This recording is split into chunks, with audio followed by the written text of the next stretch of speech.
tá bom? Então, se você quiser participar junto com o Jean, na sábado, às 7 horas da noite, 13 de maio. É tudo mímica, gente, porque a gente não entende nada de máscara, então tem que fazendo assim, né? Tá tudo certo, Jean? Ô, joia. É.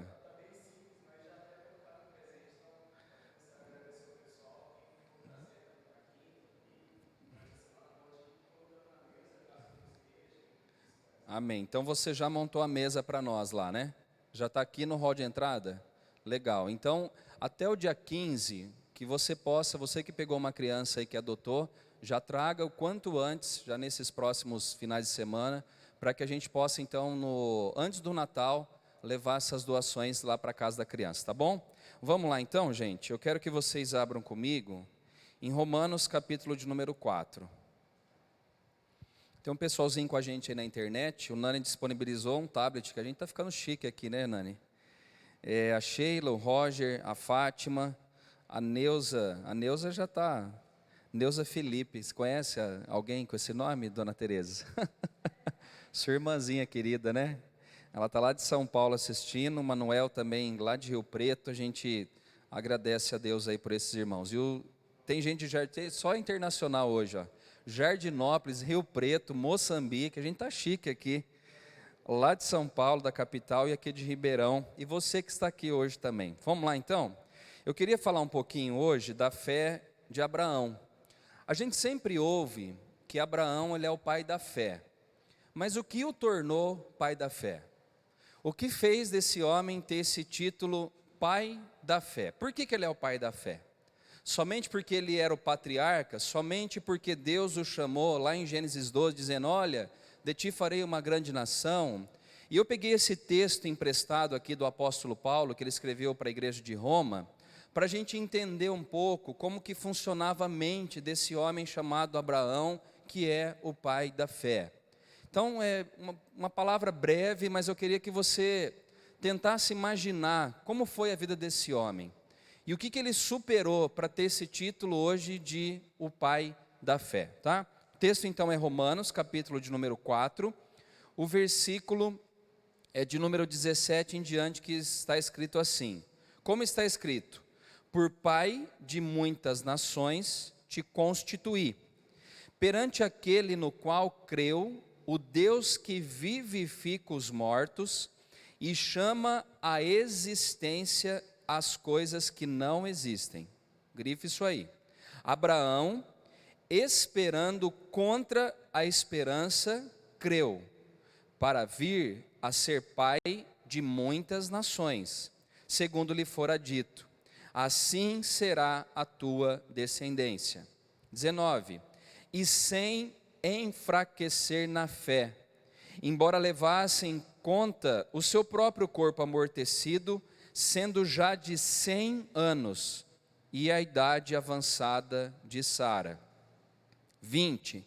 Não duvidou, por incredulidade da promessa de Deus, mas pela fé se fortaleceu, dando glória a Deus, estando plenamente convicto de que Ele era poderoso para cumprir o que prometera. Pelo que isto lhe foi também imputado para justiça. Somente até aqui, que Deus possa falar conosco através então da sua palavra. A gente olha para esse texto aqui e várias palavras nós podemos enxergar, e palavras importantes para determinar quem foi Abraão. O texto começa aqui, não vou começar do 17, eu vou começar do 18, que diz assim que Abraão, esperando contra a esperança, creu. A primeira característica desse homem que é chamado pai da fé, é que ele creu contra a esperança. Ele acreditou em algo que os olhos dele não estavam enxergando. Crer contra a esperança, irmãos, é uma questão de fé. Porque Abraão ele teve que imaginar e acreditar em algo que ele mesmo não estava enxergando na própria vida dele. Não estou falando de um terceiro, mas na própria vida dele. Então a primeira lição para mim e para você é que nós precisamos aprender a esperar contra a esperança. Ou seja, tudo à nossa volta diz não, mas a gente tem que crer que se Deus disse sim, eu tenho que ficar firmado onde? Naquilo que Deus falou. Isso é crer contra a esperança. O diagnóstico é morte, mas Deus falou é vida, então eu vou crer na vida. O diagnóstico é crise mundial, mas eu vou crer que Deus vai me sustentar durante a crise. É crer contra a esperança. Nós já estamos há 8 meses praticamente de portas fechadas e atendendo a 40% da igreja, e até aqui o Senhor nos ajudou e nos sustentou. Crer contra a esperança. É crer que diante de todas as situações adversas, Deus deu uma promessa a mim e a você. E como o pastor Zé Roberto bem falou no começo, se Deus prometeu, Ele vai cumprir aquilo que Ele prometeu. A Bíblia diz que Ele não é homem, nem filho do homem, para que minta ou se arrependa daquilo que Ele falou e prometeu a mim e a você. Abraão, ele estava firmado sobre uma promessa.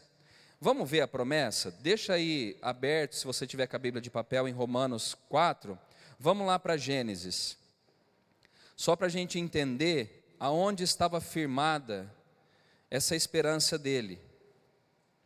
No capítulo 12, versículo 1, diz assim, de Gênesis: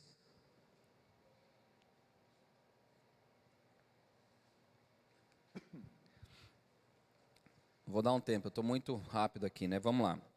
Gênesis 12, 1 diz: Ora, disse o Senhor a Abraão, sai da tua terra, da tua parentela e da casa de teu pai, e vai para a terra que te mostrarei.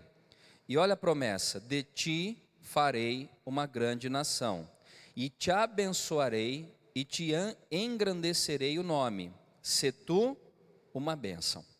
Essa é a promessa. A promessa era: olha, Abraão, sai do meio da tua parentela, que eu vou fazer de você um homem de uma grande nação. Só que até então, Abraão e Sara, eles não tinham filho algum. Eles só tinham o quê? A promessa. E é aí que nós temos que entender. Eu não preciso ter nada, eu preciso ter o quê? A promessa. Eu estava dizendo para o Jean, ontem a gente teve uma reunião aqui à tarde, e eu falei exatamente isso. A gente não precisa de dinheiro, no sentido assim, eu preciso ter muito para fazer muita coisa. Não. A gente precisa ter fé. Se a gente tem fé, Deus providencia o resto. Sim ou não, gente? Eu não estou dizendo que eu não preciso do dinheiro para viver. Entenda o que eu estou falando. Nós precisamos do dinheiro para viver. Mas nunca foi dinheiro, foi fé. Nunca foi dinheiro.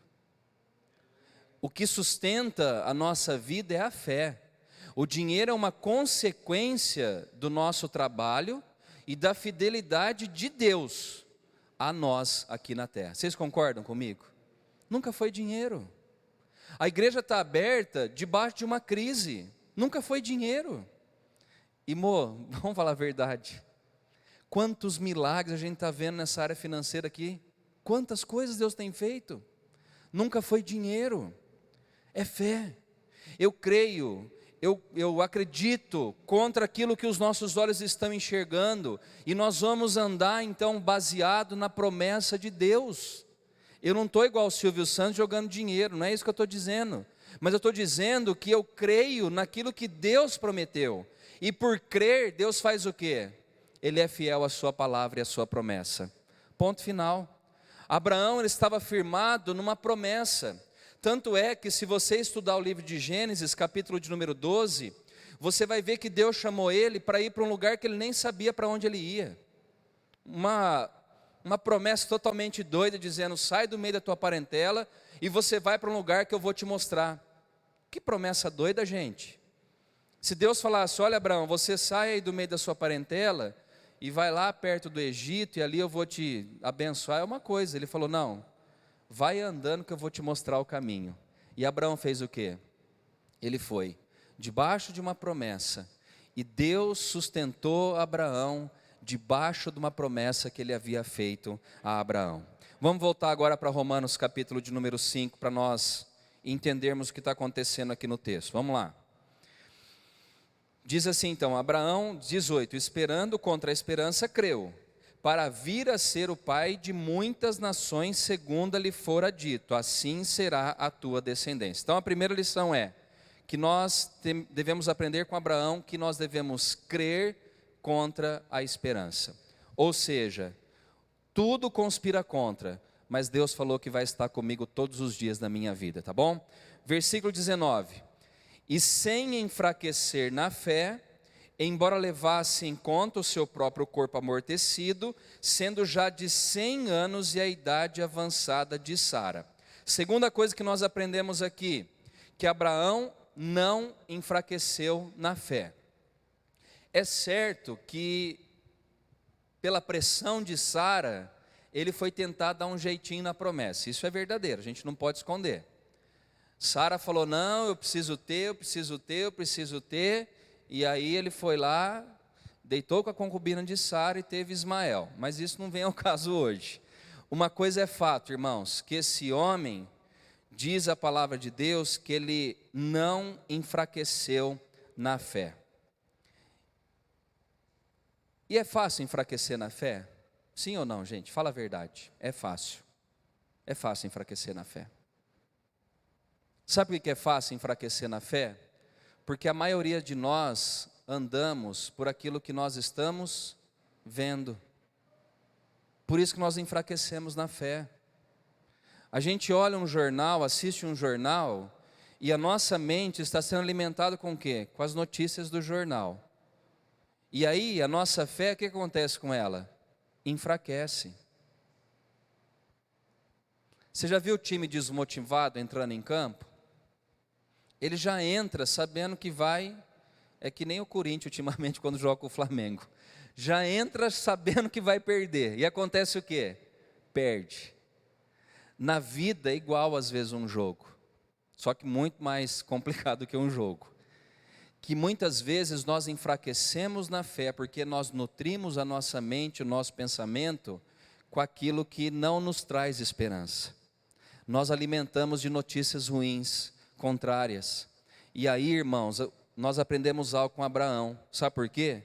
Porque diz que ele não enfraqueceu na fé, embora ele olhasse para o corpo dele, e o corpo dele já estava totalmente amortecido. A gente não precisa falar porque tem criança aqui, mas vocês entenderam. 100 anos de idade. Eu não estou falando da primeira turma, da primeira leva de Adão, que viveu 900 anos, não. Eu estou falando de um homem que já estava vivendo um pouquinho mais de 100, mas que já tinha o corpo dele amortecido. Talvez nem fertilidade tinha, e Sara era o que ainda? Estéril. Percebe que tudo conspira contra Abraão? E por que Deus abençoou Abraão? Primeiro, porque ele creu contra a esperança. Segundo, porque ele não enfraqueceu na fé. Ele era um homem que acreditava, independente da circunstância que ele estava enfrentando na vida. Você que está em casa hoje me ouvindo, e você que está aqui na igreja, aprenda com Abraão essa noite. Aprenda a não enfraquecer na fé diante das coisas ruins que você tem enfrentado na vida. Não é o fim ainda. É um momento ruim que você está passando. Eu me lembro até hoje, quando eu fui na casa do pastor Zé Roberto, quando eu fui diagnosticado com ansiedade, e eu sentei lá na cozinha, a Sônia fez um café para aumentar a minha ansiedade, né, Sônia? E eu gosto disso, de café. E o pastor sentou com a experiência que ele tem, e ele é um bom ancião para mim, com todo respeito, viu, pastor? Como tantos outros aqui na igreja. Ele falou assim, pastor Fernando, isso vai passar na sua vida. Era um momento ruim que eu estava enfrentando, um momento difícil, mas isso não quer dizer que é o fim, é o momento. Abraão olhava para o corpo dele, ele sabia assim, o meu corpo está amortecido, mas eu estou debaixo de uma promessa, é um momento. Deus vai me abençoar, eu tenho certeza disso. Tanto é que ele tinha tanta certeza de que quando Deus pediu ao filho dele que havia nascido a promessa, e ele falou, você vai até o monte sacrificar o seu filho, quando ele estava ali para já matar o filho dele, para sacrificar, Deus falou o quê? Olha, Abraão, pode jogar aí a faca fora, porque aí eu já sei quem que você é. Porque Abraão, depois que passa por tudo isso, ele falou assim, eu sei que o Senhor enviaria um cordeiro, ou seja, eu sei que o Senhor ia me livrar na última hora, porque Deus é fiel àquilo que Ele prometeu a mim e a você. Então, irmão, irmã, não deixa a você mesmo se enfraquecer na fé. Fala com você mesmo. Lembra quando o salmista fala, por que está abatido a minha alma? Converse com você mesmo. Fala, acorda, levanta. Não é assim. Você está debaixo de uma promessa, uma palavra de Deus para você, não é uma palavra de homem. E diz que já estava com 100 anos de idade, e a Sara, sua esposa, também já era de idade. Então ele ficou firme na fé, ele não enfraqueceu. Terceiro ponto, já estou quase caminhando aí para o final, vamos lá. Versículo 20 diz, não duvidou por incredulidade da promessa de Deus, mas pela fé se fortaleceu, dando glória a Deus. Duas coisas aqui agora para a gente aprender. Primeiro é que ele não duvidou por incredulidade. Um dos piores pecados que eu e você cometemos na vida cristã é uma palavra chamada incredulidade. Incredulidade é você dizer a Deus, Senhor, eu não confio que o Senhor é fiel para cumprir a tua promessa na minha vida. Só que a gente não fala isso. Ninguém acorda dizendo assim, Senhor, eu não confio em ti. Ninguém fala isso. Mas a nossa atitude revela isso. Um exemplo disso, quando você, sem querer falar com ninguém, endereçado a ninguém, mas quando você tem um filho ou uma filha, ou alguém da sua família que você ora para a conversão dele. E você olha para o filho e para a filha, você tem que crer contra a esperança. Porque às vezes o filho está muito afastado de Deus. E aí, sabe o que acontece? Quando você está orando ali e não vê o resultado, sem querer, você às vezes murmura dizendo, Senhor, já não aguento mais essa situação. E eu já coloco em jogo aquilo que o Senhor prometeu a mim. Mas através, às vezes, não da palavra, através de atitude. Através, às vezes, de um comentário que você faz com alguém dizendo, aquele lá é só Deus. Aquele lá, não, você já ouviu isso de alguém? Aquele lá não tem mais jeito. O que a gente está informando para Deus? Que Ele não é capaz de fazer aquilo que Ele prometeu. Irmãos, eu acho que a incredulidade é um pecado. Não tem pecadinho e pecadão, tá? Mas a incredulidade desagrada demais a Deus. Tanto é que o povo que saiu da terra do Egito para Canaã, não entrou na terra prometida por causa da incredulidade. Não é isso? Eles não criam. Só Josué e Caleb que disseram aos espias, vocês estão doidos? Deus que prometeu, vamos lá. Não, mas a gente olha para aquele povo gigante, a gente se vê como um gafanhoto. Mas Caleb falou assim, mas foi Deus que falou. Foi Ele quem prometeu. E esse Deus que prometeu, Ele é fiel para cumprir aquilo que Ele prometeu. Essa semana caiu no estudo da Bíblia que eu estou fazendo de um ano, no livro de Daniel. Que fé que aquele homem tinha.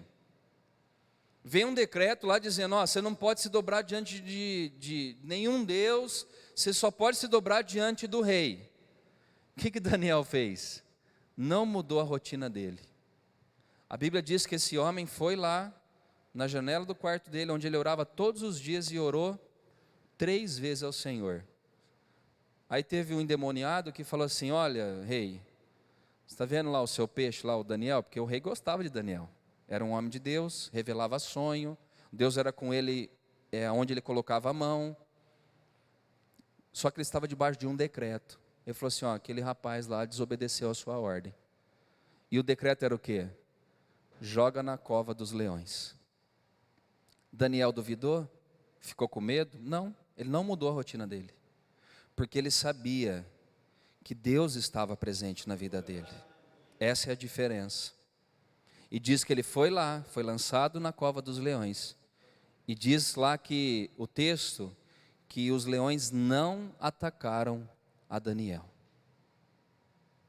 Eu não sei se você já viu o documentário, tem gente que nem gosta de assistir isso, né? A Ana é uma delas, minha esposa. Daqueles documentários da África que a gente vê nas savanas, e aí o leão atacando alguma presa, você já viu? A chance é quase zero. Escapa um ou outro que é mais esperto que o leão e que a leoa, mas a chance é quase zero. Ele é um dos maiores predadores da natureza. Por que eles não comeram Daniel? E por que Daniel não teve medo dos leões? Porque é a fé.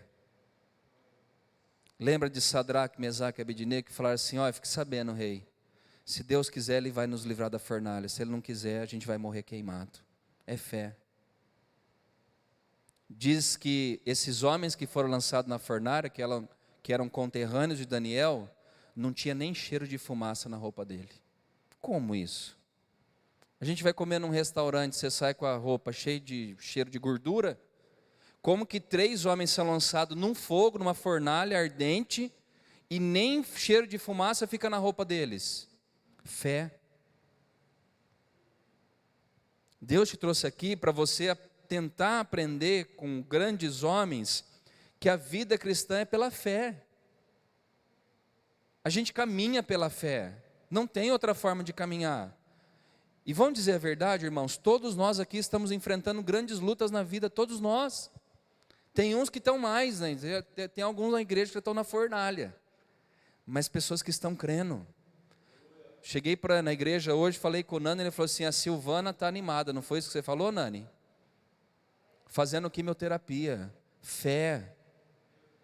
Ela está impulsionada por algo que Deus colocou no coração dela. E é isso que tem que movimentar e mexer. Dentro de você, é você e Deus. Abraão olhava para ele e fala: meu corpo já não vai mais. Mas ele estava convicto. Ele não tinha incredulidade no coração dele. Diz a palavra, algo extraordinário, que para ele se fortalecer, ele não ficava reclamando. Pelo contrário, para ele se fortalecer, ele ficava falando o quê? Glória a Deus, graças a Deus pela situação.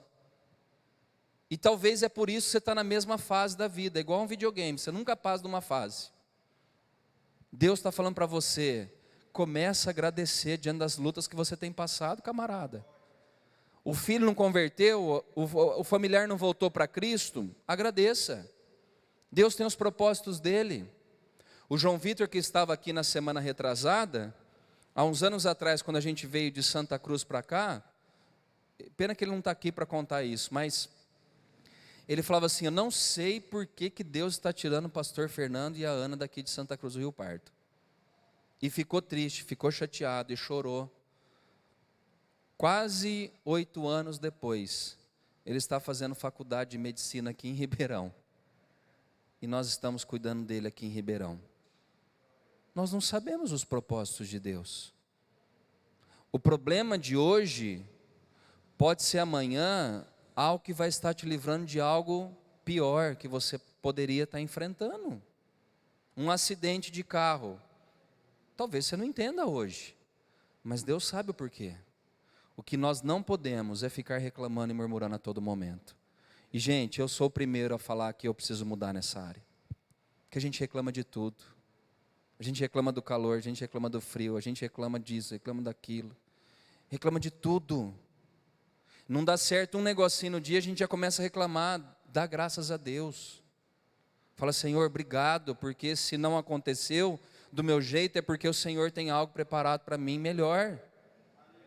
Abraão fortalecia a fé dele, agradecendo ao Senhor. Faça o mesmo, agradeça a Deus nos momentos difíceis. E eu já vou encerrar aqui para a gente orar, está quase dando 9 horas. Versículo 21. Estando plenamente convicto de que ele era poderoso para cumprir o que prometera, pelo que isto foi também imputado para justiça.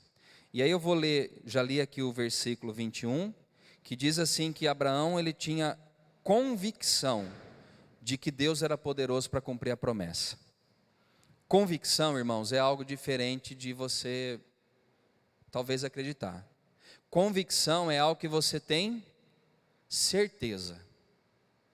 Não tem variação, é convicção. É tipo assim, não vai dar errado, vai dar certo. Não é teimosia, tá? É convicção. Teimosia, às vezes, né, você está desobedecendo uma ordem de Deus e está ali teimando. Não é isso. Convicção é você estar debaixo de uma palavra de Deus, obedecendo a ordem de Deus, e aí você tem convicção que Deus vai fazer. Foi o que fez Caleb entrar na terra prometida. Passaram-se 45 anos, e aí Josué chega para Caleb e fala: olha, sua terra já está aí para você. E sabe o que ele falou? Ele falou assim: eu esperei 45 anos para que chegasse nesse dia, convicção. E eu estou com a mesma força que eu tinha 45 anos atrás. Eu não sei que vitamina que ele tomava, né? Se era creatina, testosterona.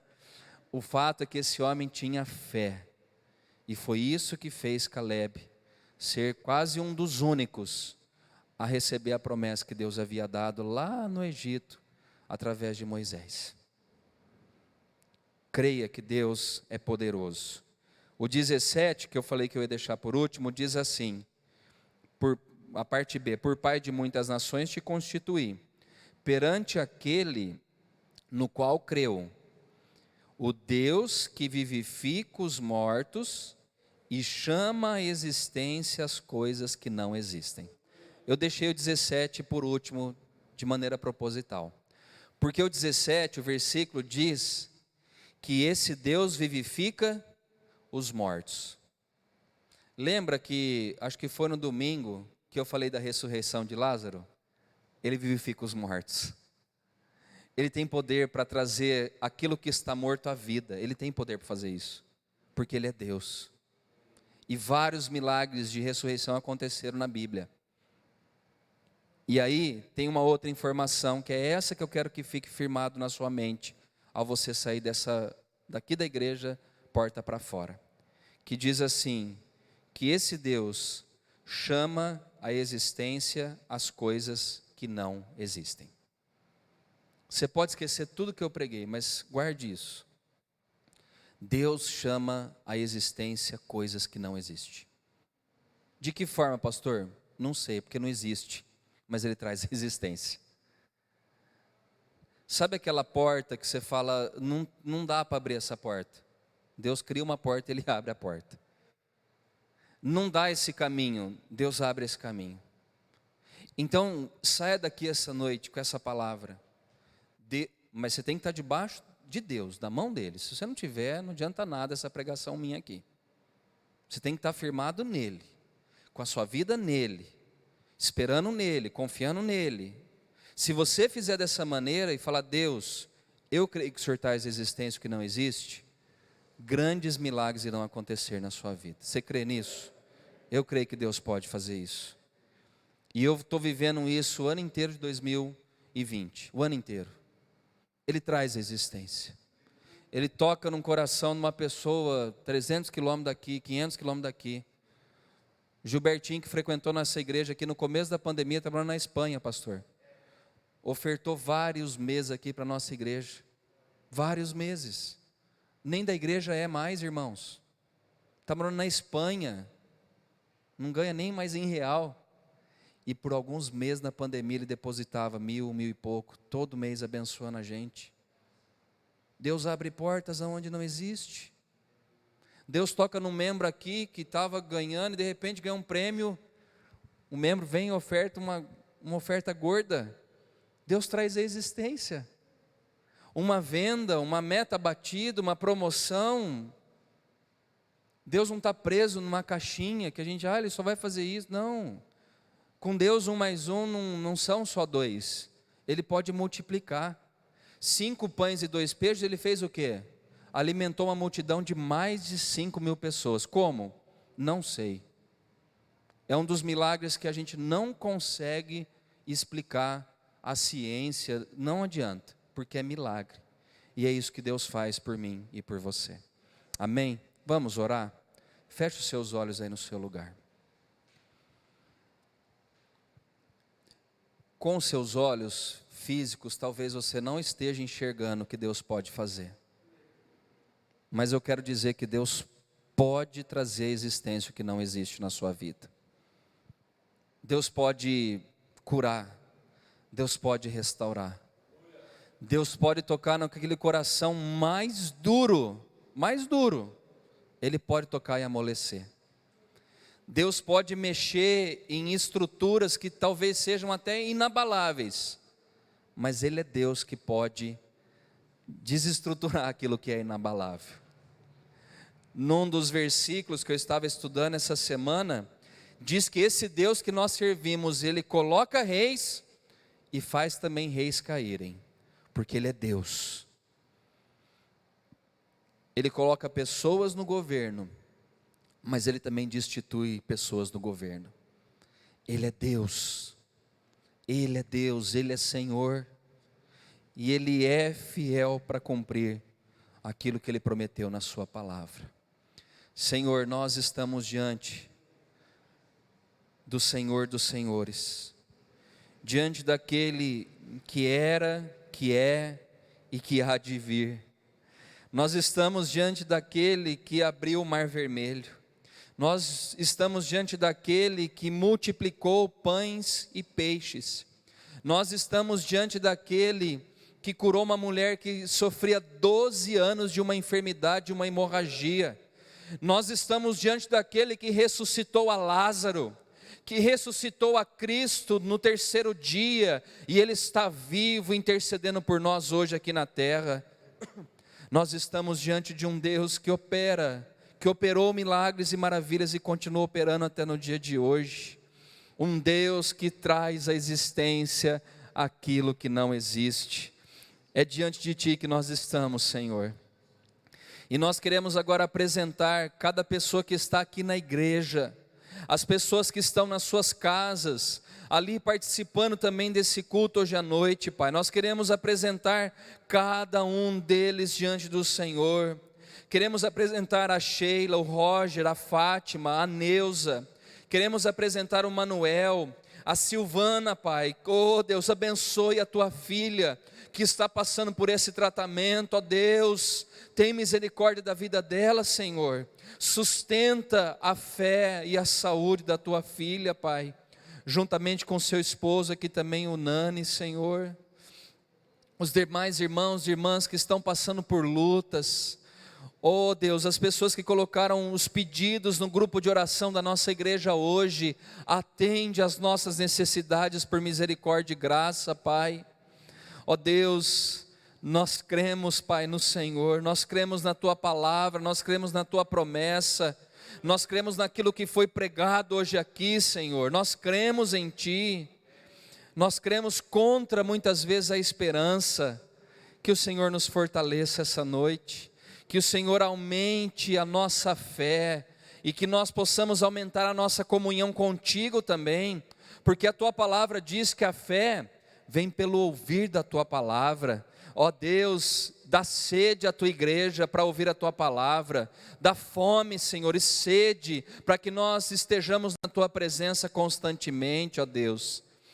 E aqueles que estão enfraquecidos, aqueles que estão desanimados essa noite, levanta-os em nome de Jesus, no poder do Teu Espírito e no poder da Tua palavra, Senhor, e que tudo que foi anunciado aqui do altar possa frutificar em cada coração que ouviu, e que possamos, ó Deus, ouvir testemunhos das grandezas do Senhor e daquilo que o Senhor tem feito no nosso meio. Oramos também por fim pelo pastor Roberto, Pai, que tem feito trabalho lá em Moçambique. Ó Deus, Tu sabes das necessidades desse homem, e assim como o Senhor tem nos sustentado aqui em Ribeirão, sustenta também a vida dele, a sua família, a sua esposa, Pai. Guarda o trabalho dele, Senhor Deus, lá em Moçambique. Ó Deus, traz a provisão, a providência de tudo aquilo que ele necessita, Senhor, e que o Senhor possa abrir portas para que a palavra seja pregada através da vida do Teu servo, Senhor. E abençoe cada um de nós aqui também que estamos aqui na igreja essa noite, e aqueles que ouviram também pelo YouTube essa mensagem. Que o amor do Pai, a graça do Filho e que as doces consolações do Espírito Santo sejam sobre nós hoje, para todos sempre. Amém e amém. Fique de pé, nós já vamos encerrar aqui o culto. Eu gostaria que você saísse aqui hoje com essa última palavra que eu deixei aqui, que esse Deus traz à existência coisas que não existem. Pela palavra Ele criou os céus, a terra, as águas, Ele formou o homem, Ele trouxe tudo à existência que nós temos hoje, através da sua palavra. Que você saia daqui animado e que o seu final de semana seja abençoado pelo Senhor. Vá em paz, Deus abençoe você. Nós estaremos lá na porta para cumprimentar cada um dos irmãos. Deus abençoe a todos.